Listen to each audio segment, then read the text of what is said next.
Donald Trump alikuwa amefunga ile programa ya wakimbizi kuingia hapa Marekani. Jaji akaingia katikati akasema hivyo haviwezekani kufunga hiyo programa ya wakimbizi kuingia hapa Marekani. Kwa miaka 15 ambayo imepita, serikali ya Marekani iliingiza wakimbizi wengi hapa Marekani.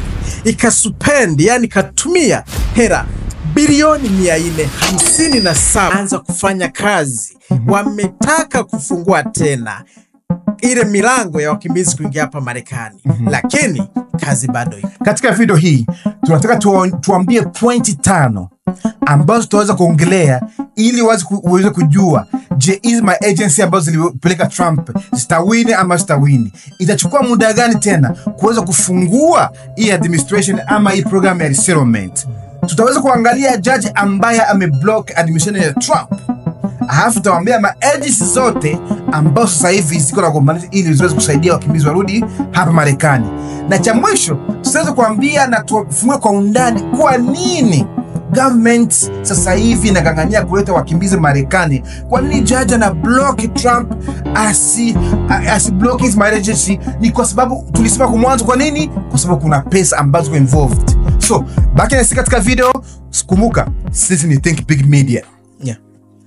Ukiangalia wakati Donald Trump alikuja kwenye utawala, alikuja na nguvu mpya na kazi mpya na mbinu mpya za kufanya vitu mabadiliko, kubadilisha kile na kile. Na hii program ya wakimbizi ilikuwa moja katika vitu alikuwa na target ili watu wasikuwe wanaingia hapa.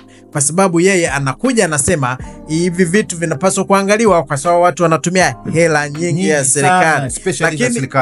Lakini nakumbuka huku juu vile ambavyo nimekwambia, kama wameingiza kiasi fulani, serikali imepata kiasi fulani. Sasa kwa sababu ya hiyo oda ya kwake haikufanya kazi, amelazimishwa kuruhusu tena wakimbizi kuingia hapa Marekani. Ila shida ni yipi? Shida ni kwa sababu naye amesema sawa, mimi nitakubali waingie hapa Marekani, lakini zile agency, zile organization zilikuwa zinasaidia watu kuingiza hapa Marekani, sizitaki zietelee kusimamia hiyo program. Sisi tunataka agency zetu. Yani Donald Trump administration anataka agency mpya za kwake. Na hao nao wanasema sisi tumemaliza kazi miaka na miaka. Tunajua tunachokifanya. Tumeshafanya mbinu hizi, tumeshapanga hivi na hivi, tunajua gizi refugee toka katika kambi, anaingia OEM, wamemfikisha hapa, kufikisha hapa, anaingia mu resettlement, anatafuta hizo mali zingine ndogo ndogo. Tayari wanajua hizi program inatumika. Ukiangalia according kwa utawala wa Trump, wanasema kuset up, yani kuandaa tena organization ya mpya. Inaweza kuchukua at least miezi 3 tena ya kudidimisha au ya kuchelewesha watu ambao wako tayari kuhamia hapa Marekani kutoka kwenye kambi za wakimbizi au sehemu za wakimbizi. Na hii haiko guarantee. Yani wao wanaomba miezi 3. Wanasema kwa miezi 3 wanaweza wakafanikiwa kuanza kuingiza mtu wa kwanza kwa hiyo miezi 3, kwa sababu itakuwa ni organization ya mpya. Huyo judge ambaye ameamua hivyo akapambana na Donald Trump ni nani? So basically kuna jamaa anamuita Jamal N. Whitehead. Huyu ndo amekuwa nightmare ya Donald Trump kwa wakimbizi. Na watu ambao hawajui wanajiuliza kwa nini judge anaweza block president. Hicho ni kitu ambacho wakati mwingine tunakuwa tunajua president akisema kitu amesema. Anaweza katoa order, lakini kuna sheria ambazo hawezi kuvuka mpaka.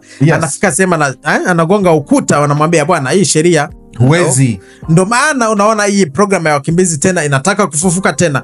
Kila mkimbizi kwa wote kule ambapo uko duniani, hii video ungepaswa kuitumia watu wengine wenye unajua wajue ni kipi kinaendelea, kwa sababu ni good news ujue. Exactly. Lakini unapata jua kwa wale ambao wamechukua citizenship exam hapa Marekani, kuna branch status ndio.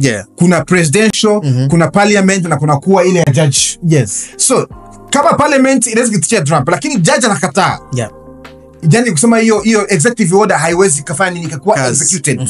So sasa hivi kwa sababu wa Republicans wako na Senate na wako na House, ni rahisi sana kuweza kupisha kila executive order ya Trump. Lakini judge ambaye anasimamia Supreme Court Yeye anasema hapana, Trump hii huwezi kufanya. I believe huyu Supreme Court judge alikuwa nominated na Biden. Yeah. Hakuwa nominated na Trump. So ndio maana kuna hiyo wanaita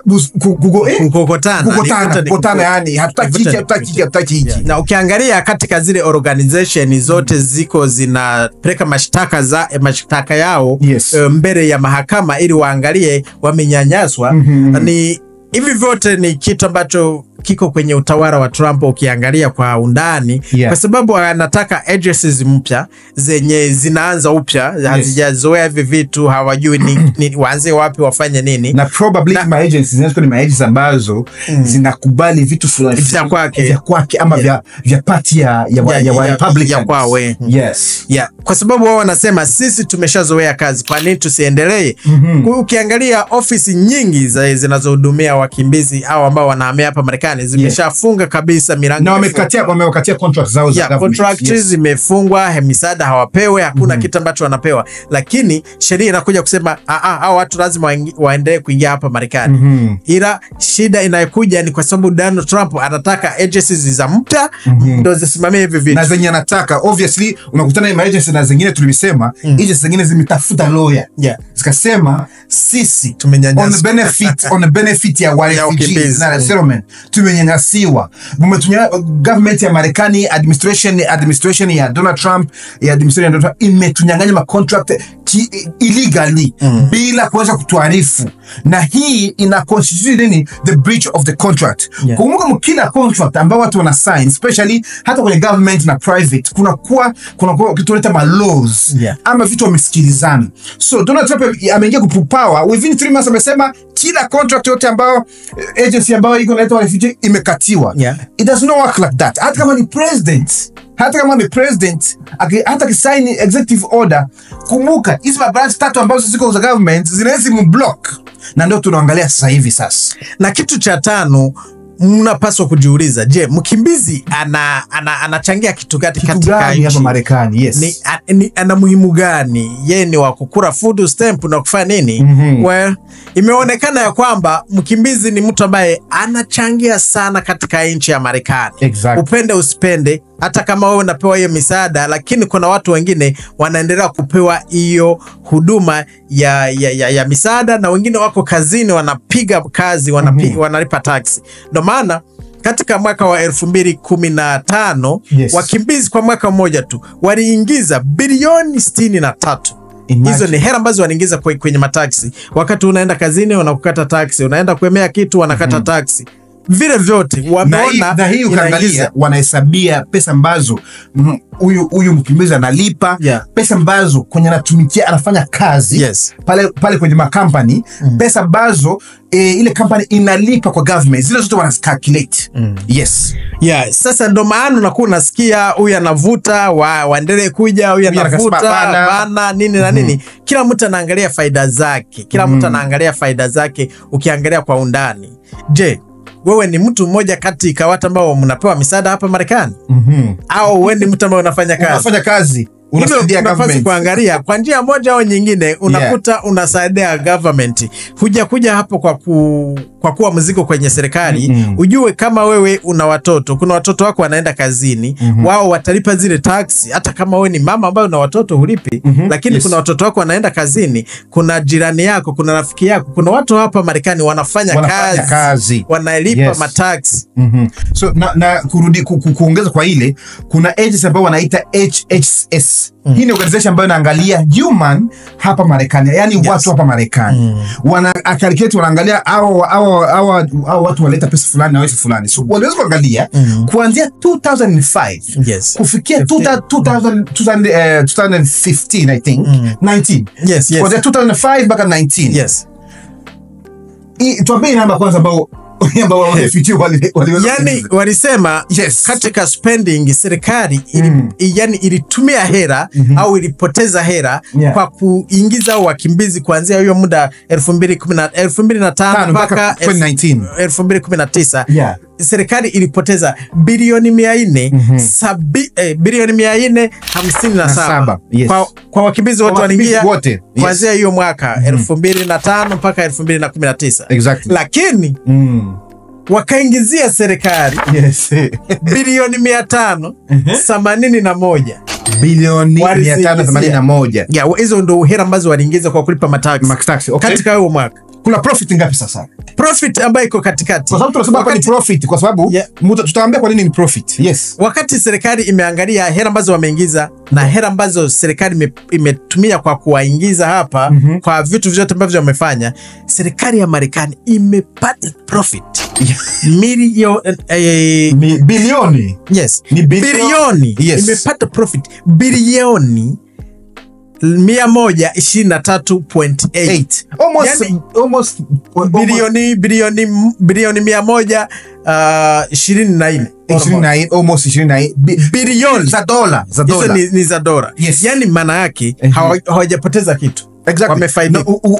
Ukafanya divide by 15 years kwa mwaka, wanaingiza zaidi ya bilioni 1. Zaidi ya bilioni, yani wakimbizi wanaingiza zaidi ya bilioni 1 kulipa tu taxes hapa Marekani. Na hiyo ni investment, ujue. Of course. Hiyo ni investment serikali imetia kwa sababu wale ambao wamekuja ni familia. Hawafanyi kazi sana kwa sababu wako na watoto nini. Exactly. Imagine wale watoto wao nao wakianza kufanya kazi. Kwa sababu ukiona hii administration ya Trump wakati alikuwa president, tunakumbuka wakati alikuwa president, yeye mwenyewe alilipa ili waweze kufanya hii study ili ajue je wanaingiza au wanapoteza. Jamani, nakwambia ukiangalia hivi vitu ndo utajua, unajua ndio maana utajua ukweli. Kuna kakitu kale kitu wanasema esclave, yani kwa slave kabisa, kwa slavery fulani imefichwa kwa njia moja, yani behind the scene, behind ya pazia. Wewe kama ni mkimbizi ambaye uko kokote ambapo unakuwa duniani, au kama wewe sio mkimbizi, au kama unajua ndugu mkimbizi, ujue kuna vitu vinachezwa hapa, kuna mchezo iko ndani. Even when you know wasalii au watu ambao wanapatia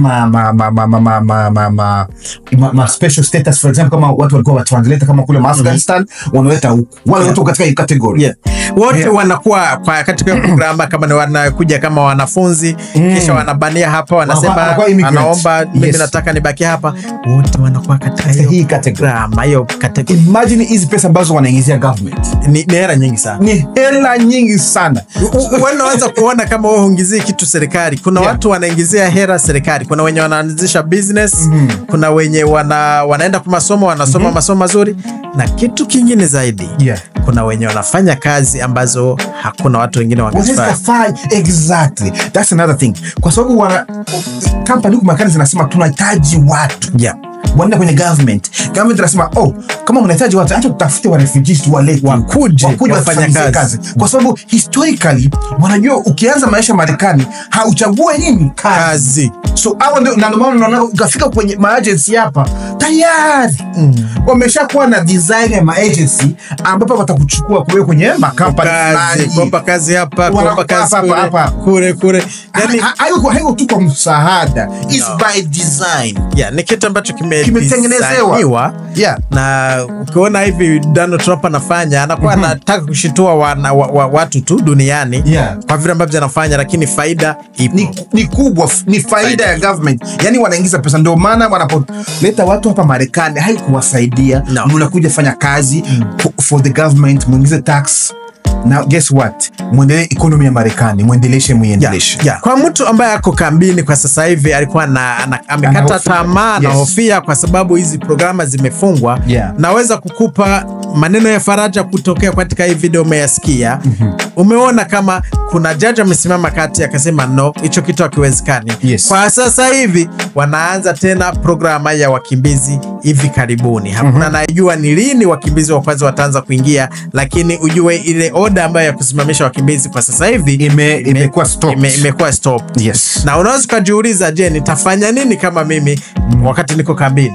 hakuna kitu cha kufanya kusubiria wakati UN au program ambayo inakuwa inaangalia watu wanaekuja Marekani ikishamaliza kujipanga, watakuja kukuambia katika zile njia ambazo mnaongea wewe mwenyewe, kama ni simu, kama ni email, kama ni ofisi, wewe watakutafuta, utakuja kuona unatumia barua eti njoo huku kwenye ofisi tuangalie vitu vingine, na usikate tamaa, kila kitu kinaweza kuwa sawa. Absolutely, na thank you so much kwa ambao wanaendelea kutufuatilia. Kitu tunapaswa kuambia ni kwamba tutaendelea kufuatilia kila kitu ambacho kinaendelea for the sake ya watu wetu hapa Marekani wala wapo nje. Na kama wewe umependelea hii video, tafadhali just share na ndugu yako na mtu mwingine ambaye he can have anaweza pata profit. Na kama ulipata, umesikia, tumetengeneza video na umeguswa, just like the video, nipatie thumbs up, itasaidia na ili hata YouTube iweze kupatia na watu wengine.